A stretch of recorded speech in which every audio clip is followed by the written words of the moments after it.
My name is Jim Bates. I'm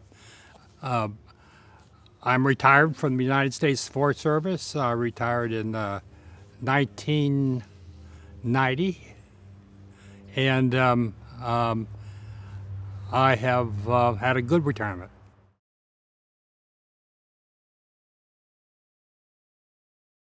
How I got interested in forestry?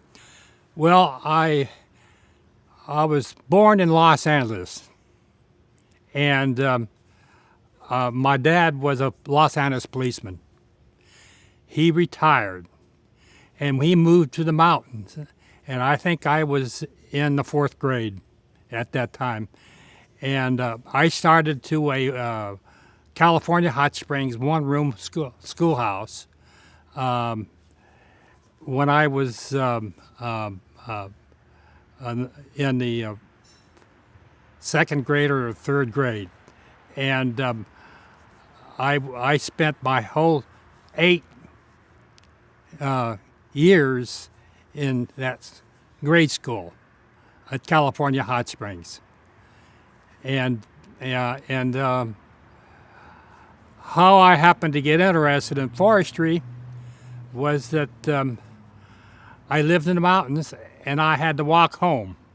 And I'd walk in front of the ranger station every day going home from school. And I got interested and say, I want to be one of those. I want to be a ranger. And so that's how I got interested and started. Because I wanted to be a forester, I wanted to get my degree in forestry. And I couldn't go to a 4-year of college. I couldn't afford it, but I could for 2 years. So the first 2 years I stayed with my brother and in Los Angeles, and went to El Camino College there for 2 years. And I took courses necessary to be qualified for the University of California, because that was basically the only place you could get a degree in forestry in California. So then I started at Berkeley, and as a junior. But I had 2 years at Berkeley, graduated with a bachelor's degree in forestry in 1958. And I had a good time. I took up the sport of crew at Berkeley and was on a crew team for rowing for the last 2 years of my career there.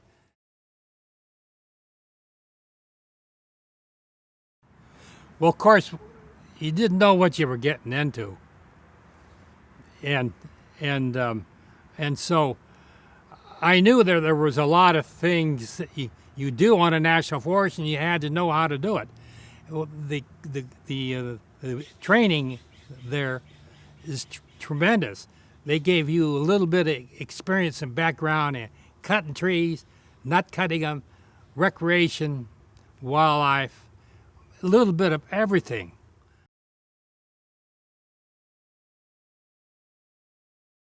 So a lot of things happened to me. I graduated from college at Berkeley. That was good. I got married that year, and I got drafted in the United States Army that year.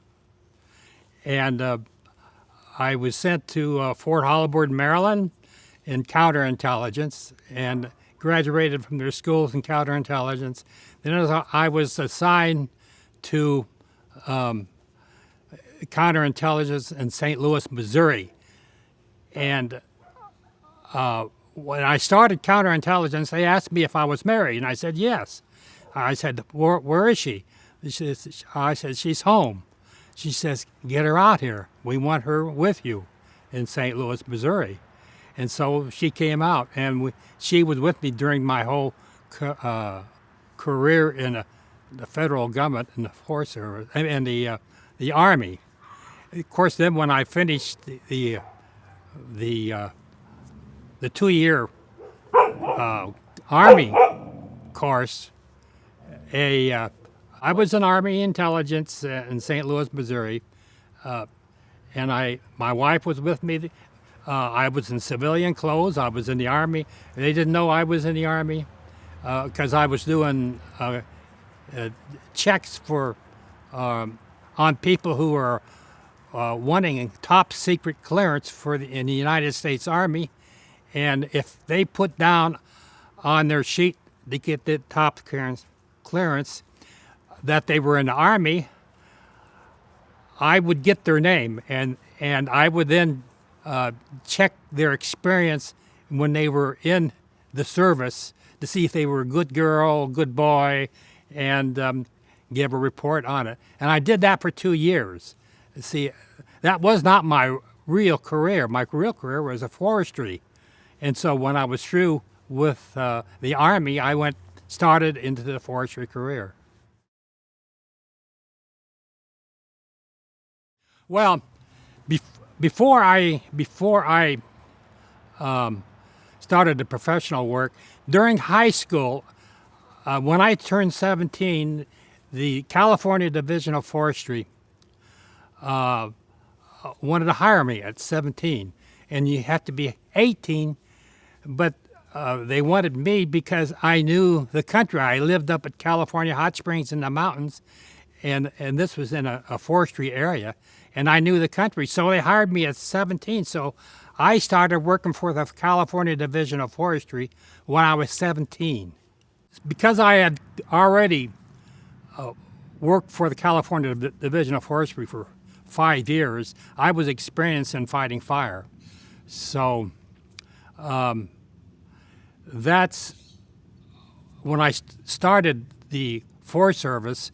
I knew I was going to be doing a lot in firefighting, and I did go through their careers, and eventually started, of course, fighting fire for the Forest Service.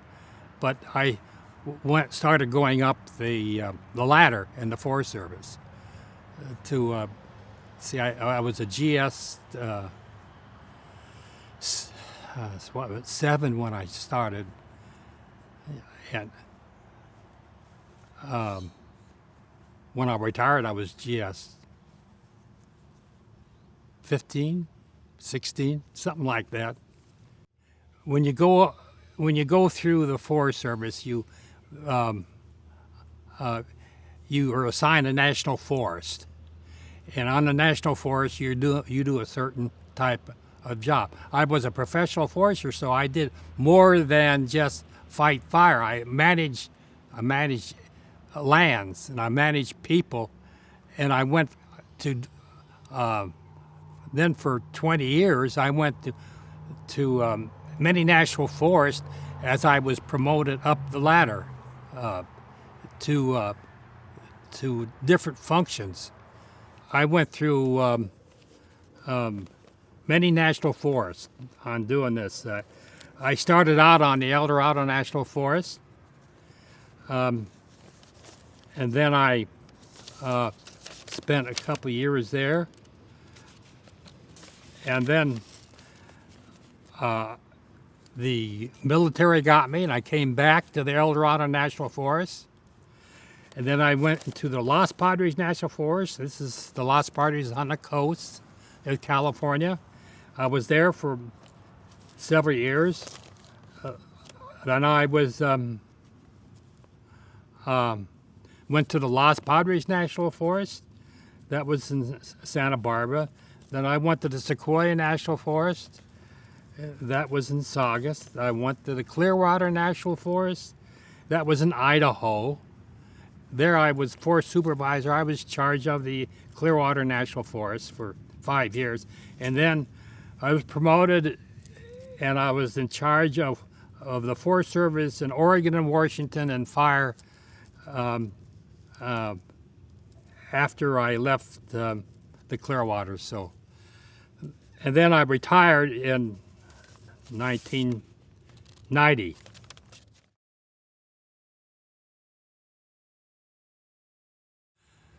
Yeah, there was little things that happened in all my careers. One of the most interesting things that that happened was that I did a lot of fire management. I fought a lot of fires because that's where my experience was. I was fire boss and everything, and the one fire I was on, it was in Los Angeles.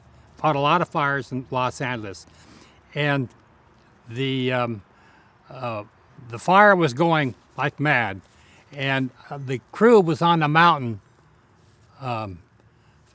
putting the fire out, and it was in the Cajon area close to the railroad. And the crew in the mountain saw the railroad coming towards the fire, and they at the same time, I had a helicopter land on the tracks of the railroad. We tried to stop the train. The crew on the hill was yelling at me that was fighting the fire, saying, "There's a train coming, the train coming. Stop it." And we called it and stopped it, but you know, the train skids. You just can't stop a train in 20 feet. It's skidded about a quarter of a mile. And then that's when it hit the helicopter that I was unloading fire teams on. But the crew was empty, so the only thing that happened was that the pilot got shook up. But that was an interesting experience in fighting fire of a helicopter being hit by a train. Well, it was my first forest, and I was learning. And that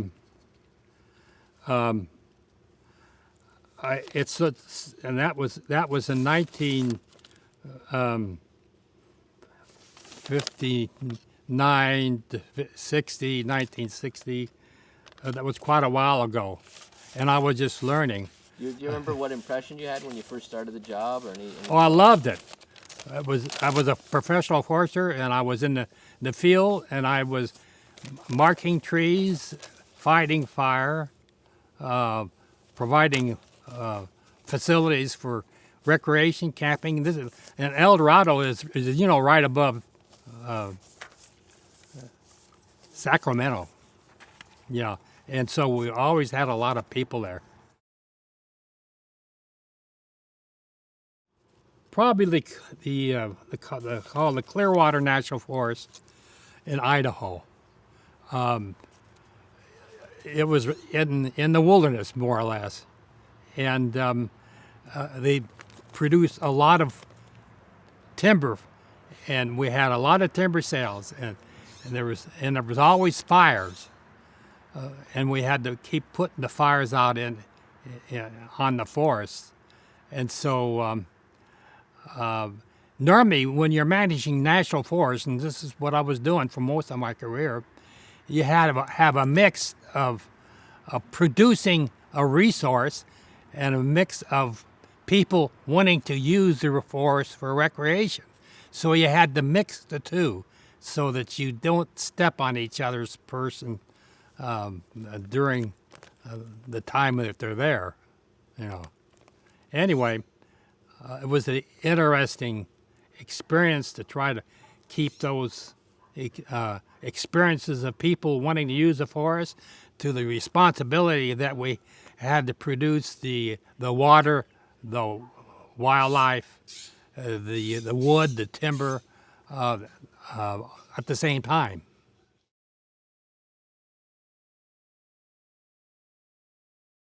Always conflicts. The recreationists always didn't agree with the other recreationists, but sometimes they were compatible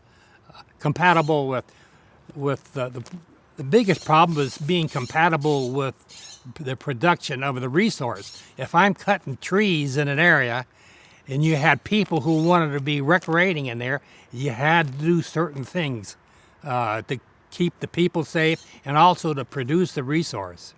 Plus the fact that wildlife is important too in all this that we're doing. You could not do everything you wanted to do because you also had to take care of all different types of the wildlife resource: the deer, the coyotes, and so on. The timber people who didn't want the recreationists get in the way, and it had the recreationists who did not want to cut a tree down. And we have to manage the forest, so you have to take care of it. And then you have the wildlife people who are have certain interests to all different kinds of wildlife. You just don't have deer and elk. You have birds and other kinds of wildlife. So it was involved in trying to keep that mix going and not and get rid of the fights. I use the news. I use the papers a lot, and I had a lot of support from one side of the public. So some of the public were recreationists and did not want the people that was interested in cutting the trees and the timber to mix. So I had normally on a national forest that I was managing, I would have 200 to 400 employees. That was under my control and management. And each one of them had a certain thing to do.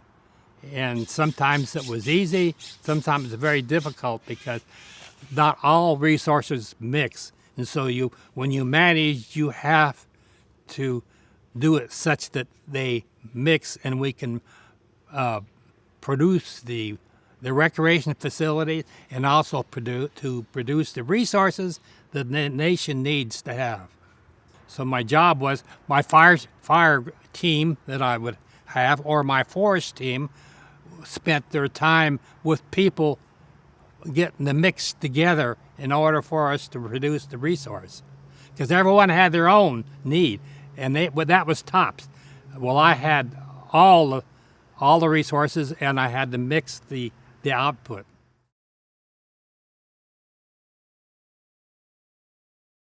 The difference was the public input. The resource in Idaho, everyone was after cutting the trees, and they'd cut all of them. Managing the resource here in California, the public doesn't want any tree cut. And so it's opposite, see. But you had to explain to the public why it's important to do this thing and certain resources and have them accept it. And that was my job as a forest supervisor, because I had a team on a forest that did that work. We worked with the public a heck of a lot to prevent having street fights.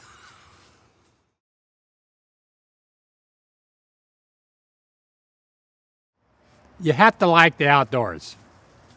To manage a forest, you have to get the formal education of why you're doing it. Because if you don't understand why it's important to cut a tree, or if you don't understand the importance of allowing the people out there to go to the forest and have fun and mix the two, if you don't understand that, and if you can't manage something like that, then you're in the wrong job. Change, and I wasn't all in one spot at the same time. I went, from Santa Barbara to Saugus to Idaho to, and when I was in charge of the Forest Service in Oregon and Washington, I was in charge of all of fire management, putting the fires out. I wasn't fighting them anymore, but I was organizing fire teams and arranging to make sure we had enough people on the ground to put the fires out when they were small, and that's the best time to catch the fires. But my career is in all the forests, the Los Padres, the Sequoia, the Clearwater, and then my Portland, Oregon, involved hiring proper people to do the job. And we had women in fire teams then, and so they were not eliminated from doing on the ground forest firefighting. But it's developed. It had to develop over that period of time that they started in 58 to 1990. I retired in 1990. Firefighting advanced tremendously, all the way from before we had fire teams and we had a forest fire, we'd collect people and go out there and put the fire out. I developed a system while I was there starting that we would develop fire teams that were trained in the specific things, and we would manage in as a group. For instance, I was in charge of fire team number 6. That included 40 people, and the 40 people included the background of education and experience. And if you get good people, and then when you were sent to a fire, you all go at the same time, and these people have different experiences, then we can handle the problems that occur on the fire there on the ground. And so that's the most important type of thing you have to be able to do when you are in this type of job in the Forest Service. Well, by air, a lot. We had a lot air tankers, but as the age come on, we got more air tankers, and they got larger, and we got to learn how to use them a little bit better. And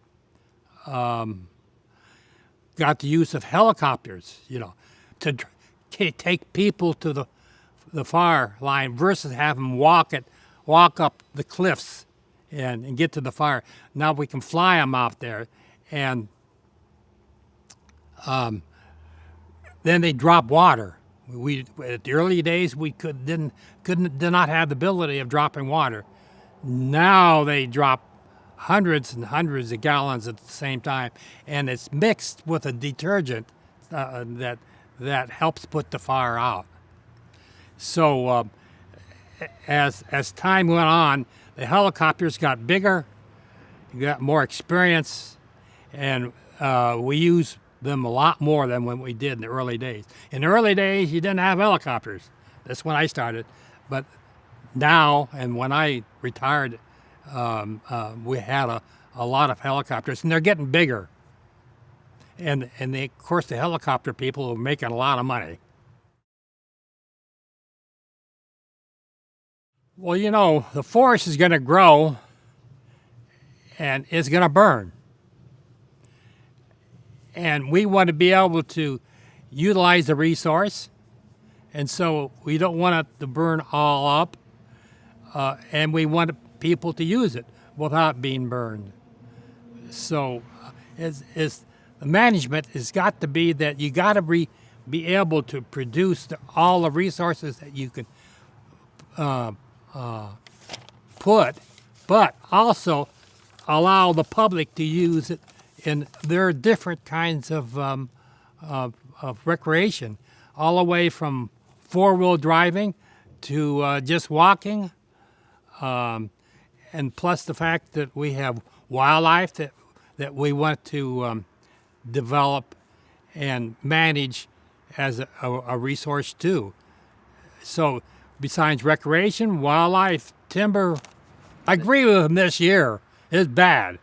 I mean, there's so many fire, and I remember in my days we'd have one fire, 2, 3 fires, and we'd put them out, and then we'd go a week or so. Now we have about 7 or 8 of them burning.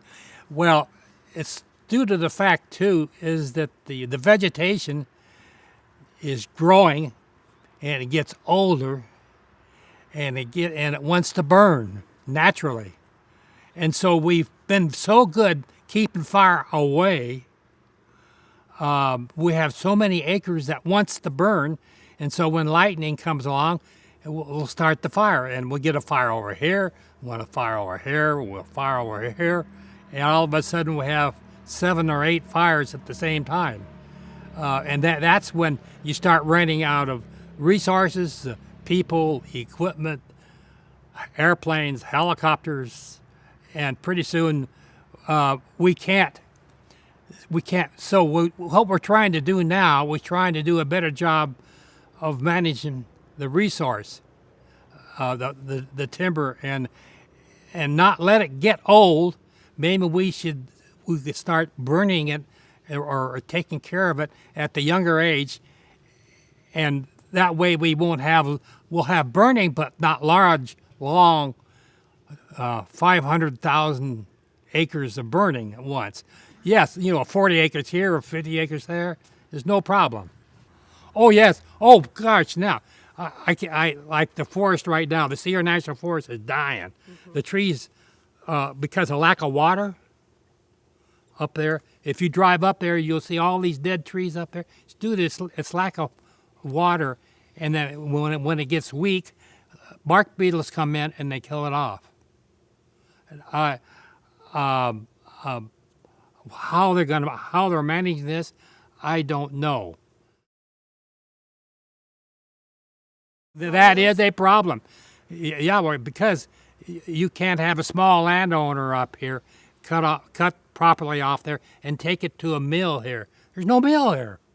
It might be 100 miles from here that you'll find one, that way, but the mills have gone, and unfortunately, they're going to have to come back if we're to manage the land, because there's a lot of private landowner up there that needs to be managed right, and you got to have sawmills. The national forest needs sawmills, and they sell a big acreage, but they can take it a long way. They take it to Northern California. I've managed national forests in Southern California, like the San Bernardino National Forest, Angeles National Forest. There are timber that you need to treat it right. But where do you take it? The mills aren't there. You got to take it a long way off to the point. So they cut it and they sell it, and the people use it for firewood.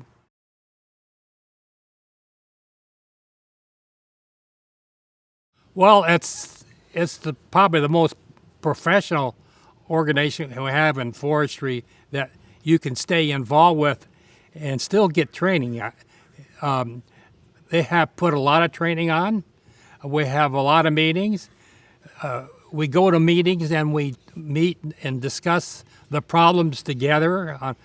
I belong the whole time. I still belong to the Society of American Forests, and I go to the meeting and I meet with people that are managing forests up in the mountains and managing wildlands down here in the valley.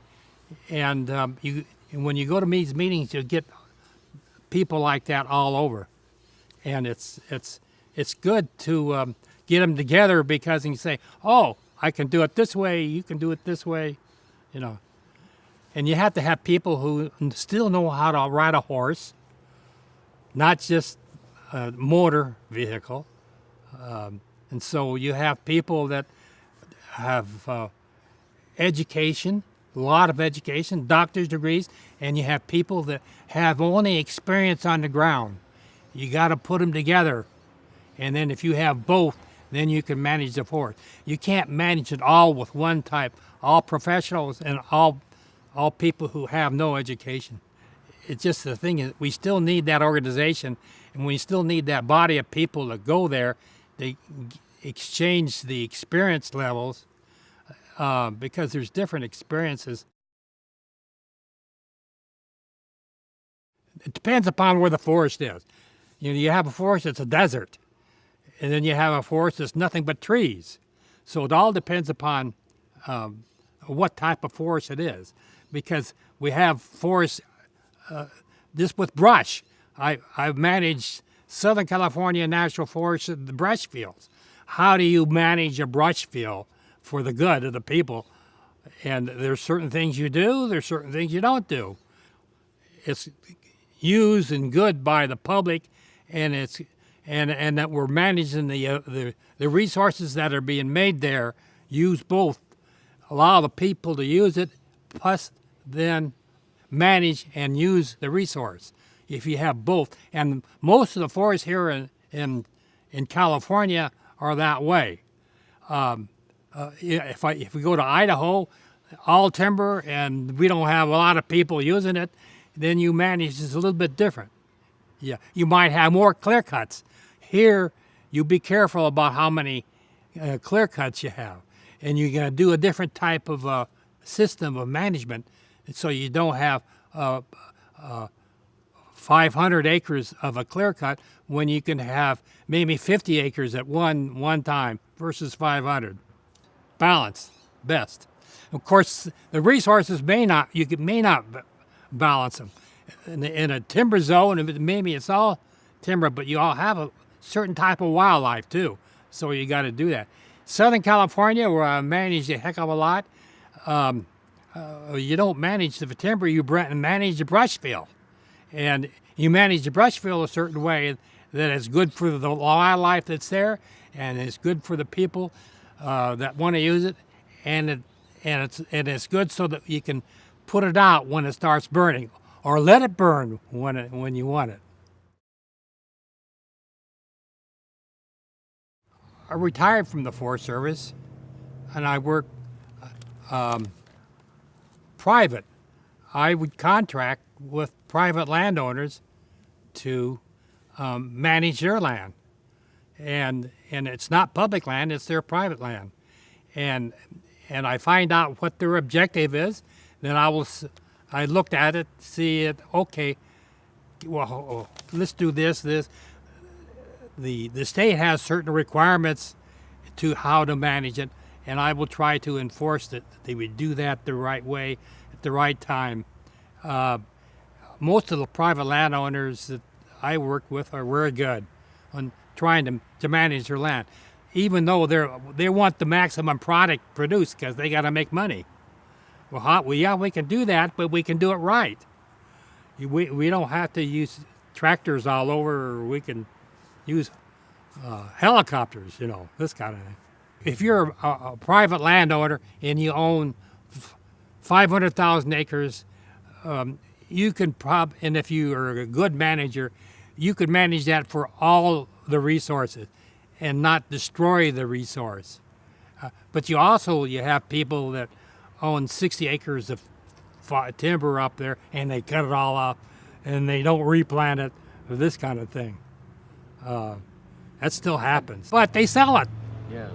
And big landowners will then buy it and put it together and then manage it right eventually. But in the early days, he didn't have that. The guy would buy 200 acres over here and clear cut it and not do anything, not replant it. Brush fields come back in.